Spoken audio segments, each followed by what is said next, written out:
Hello friends, study habit में channel में आप सभी का स्वागत है। आज का जो टॉपिक रहेगा वो होगा आर्टिफिशियल इंटेलिजेंस की application, the application of the AI. AI की एप्लीकेशंस का मीनिंग ये होता है कि एआई जो है वो किस किस फील्ड में यूज होता है और किस काम के लिए यूज किया जाता है। तो सबसे फर्स्ट पॉइंट जो इसमें आता है वो आता है first application which is finance. Finance में यूज किया जाता है एआई को कैसे? Bank use AI system to organise operations, invest the stocks and manage the properties. अब जो बैंक है वो बैंक क्या करता है, फाइनेंस को मैनेज करने के लिए एआई सिस्टम मींस एआई से बने हुए सिस्टम्स का यूज करता है, जिससे वो ऑपरेशंस को ऑर्गेनाइज कर सके, इन जो स्टॉक्स होते हैं उसमें इन्वेस्ट कर सके, पता लग सके उसको कितना इन्वेस्टमेंट किस पे करना है, किस पे प्रॉफिट होगा, प्रिडिक्शन करवा सके कि किस पे प्रॉफिट होगा किस पे लॉस होगा, अगर प्रॉफिट है तो कितना है, लॉस है तो कितना है। इन सब चीजों को मैनेज करने के लिए फाइनेंस के लिए, अपने फाइनेंस मैनेजमेंट के लिए बैंक जो है वो एआई सिस्टम का यूज करता है। और फॉर एग्जांपल कौन से सिस्टम यूज होते हैं? Financial data mining and fraud detection, ये एक एग्जांपल है जो फाइनेंस फील्ड में यूज किया जाता है एआई सिस्टम को। नेक्स्ट आता है planning and decision support system. अब ये प्लानिंग और डिसीजन सपोर्ट सिस्टम का मीनिंग क्या है? जैसे हम कुछ भी काम करना चाहते हैं तो सबसे पहले किसी भी टास्क को परफॉर्म करने के लिए उसको प्लान करना पड़ेगा। जब तक टास्क की हम प्लानिंग नहीं करेंगे तो उसको एग्जीक्यूट कैसे कर सकते हैं? अब अगर एक सॉफ्टवेयर बनाना चाहते हैं हम, तो सॉफ्टवेयर बनाने के लिए सबसे पहले डॉक्यूमेंटेशन करनी पड़ेगी, डिजाइन, उसका यूएक्स यूआई डिजाइन करना पड़ेगा, तभी जाकर तो उसको कोडिंग फेज में हम डिजाइन कर सकते हैं, कोड कर सकते हैं। जब हमें कोडिंग का फेज ही नहीं पता होगा कि यूएक्स यूआई डिजाइनिंग क्या है उसका, तो हम कैसे कोड कर देंगे? कोड तो नहीं कर सकते।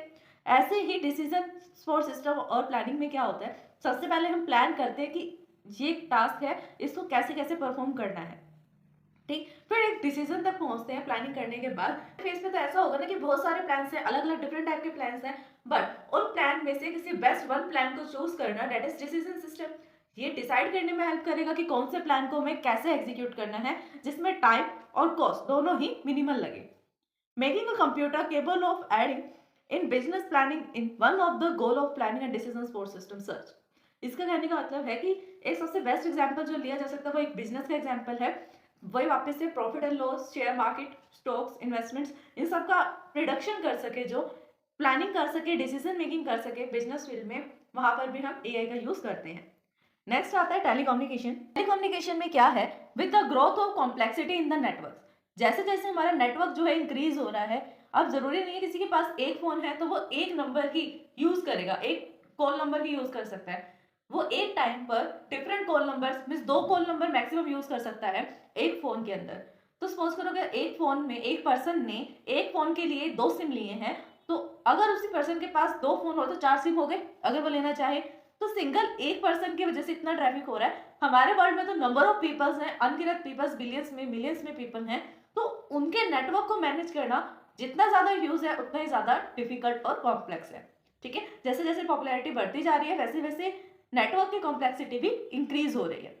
AI hold the promise of overcoming these difficulties and play a major role in widespread of new technology। इन सब नेटवर्क्स को मैनेज करना, जो भी उसकी डिसएडवांटेजेस हैं ओवरकम करना, उनको डिफिकल्टीज को हटाना और एक मेजर रोल प्ले करना किसी भी न्यू टेक्नोलॉजी के रूप में स्प्रेड करना न्यू टेक्नोलॉजी, ये किसका काम है? एआई का। इसलिए टेलीकम्युनिकेशन, टेलीकम्युनिकेशन मींस टेलीफोन के थ्रू कम्युनिकेट कर पाना, इसके एआई जो है टेलीकम्युनिकेशन में वो बहुत ज्यादा इंपॉर्टेंट रोल प्ले कर रहा है।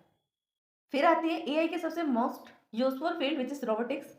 रोबोटिक्स में क्या होता है? रोबोट्स को बनाना, इलेक्ट्रोमैग्नेटिक डिवाइसेस, मैकेनिकल जितने भी डिवाइसेस आते हैं उन सब का यूज करके रोबोट्स बनाना, रोबोटिक फील्ड में एआई का यूज होता है। और robot is an electromagnetic device. Robot क्या होता है? इलेक्ट्रोमैग्नेटिकल डिवाइस होता है that can be program to manual task, जिसको बनाया जाता है किसी मैनुअल काम को करने के लिए। Some of the major application of robots in in our area following areas, मतलब कौन से ऐसे एरियाज हैं जहां पर रोबोट्स का यूज किया जाता है, which is heavy industries, heavy means बड़े बड़ी इंडस्ट्रीज में। और कहाँ पर किया जाता है? आर्ट में, ट्रांसपोर्टेशन में, ट्रांसपोर्ट के काम में, एक जगह से दूसरी प्लेस पर अगर कुछ हमें ट्रांसपोर्ट करवाना है ज़्यादा अमाउंट में, ह्यूज अमाउंट में, तब हम रोबोट्स का यूज़ कर सकते हैं।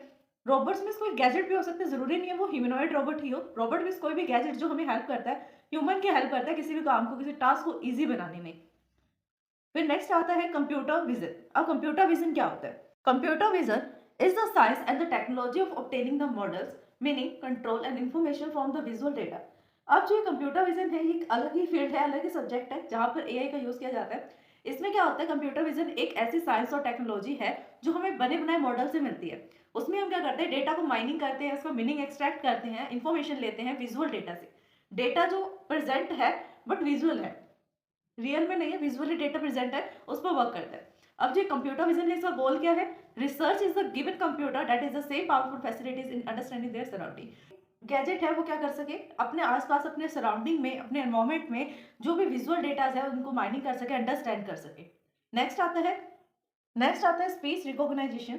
अब स्पीच रिकॉग्नाइजेशन में क्या होता है, the primary interactive method of communication used by the human is speech. जो सबसे बेसिक और सबसे नॉर्मल मेथड है, इंटरेक्टिव मेथड है, जिससे हम कुछ भी स्पीक करते हैं। कोई एक ह्यूमन जब तक स्पीक नहीं करेगा किसी दूसरे ह्यूमन को, वो कैसे अपने थिंग्स को, अपने थॉट्स को एक्सप्रेस कर पाएगा। हमें किसी को अपने थॉट्स को एक्सप्रेस करना है तो हमें बोलनी पड़ेगी, वो चीज स्पीक करनी पड़ेगी, और जब तक हम स्पीक नहीं करेंगे किसी दूसरे को वो समझ नहीं आएगा। ठीक है, तो प्राइमरी और इंटरेक्टिव मेथड क्या है, किसी के बीच, ह्यूमंस के बीच में कम्युनिकेशन करने का, जो ह्यूमन यूज भी करते हैं, डेट इज स्पीक, बोलना। The goal of the speech recognisation is to allow. अब जो स्पीच रिकॉग्नाइजेशन है इसका गोल क्या है, इसका ऑब्जेक्टिव क्या है, कि हम इसका यूज क्यों कर रहे हैं स्पीच रिकॉग्नाइजेशन का। Computer to understand human speech so that they can hear out the voice and recognise the words from speaking. इस थ्योरी को छोड़ के हम एक रियल लाइफ एग्जांपल लेते हैं। ठीक है, जैसे गूगल है, गूगल सर्च इंजन है, यूट्यूब सर्च इंजन है। वहां पर अगर आप चाहते हो कि आपको कुछ सर्च करना है, किसी भी चीज को सर्च करना, कोई भी टॉपिक हो सकता है, कोई सॉन्ग हो सकता है, तो हमें उस सर्चिंग करने के लिए उसको, या तो दो ही मेथड है, सबसे पहले तो दो ही मेथड है हमारे पास, या तो हम टाइपिंग करें, लिखें और सर्च करें, या फिर हम स्पीक करें और सर्च करें। जैसे जैसे हम स्पीक करेंगे वैसे वैसे वो मशीन, वो सर्च इंजन, वो माइक्रोफोन, वो हमारी स्पीच को रिकॉग्नाइज करेगा, समझेगा, अंडरस्टैंड करेगा, देन टाइप करना स्टार्ट कर देगा अपने आप से। ठीक है, ये तो एक real life example, I hope कि सबको समझ में आएगा।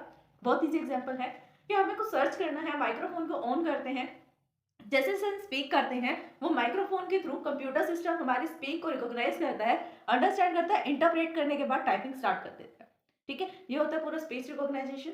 स्पीच रिकॉग्नाइजेशन का मतलब क्या है कि कोई ह्यूमन है, वो कुछ स्पीक कर रहा है, बोल रहा है, और उसको सुनकर रिकॉग्नाइज कर पाना एक सिस्टम का काम है। अगर वो जो भी ह्यूमन बोल रहा है और सिस्टम उसको रिकॉग्नाइज कर पा रहा है, देन वो एक स्पीच रिकॉग्नाइजेशन सिस्टम है।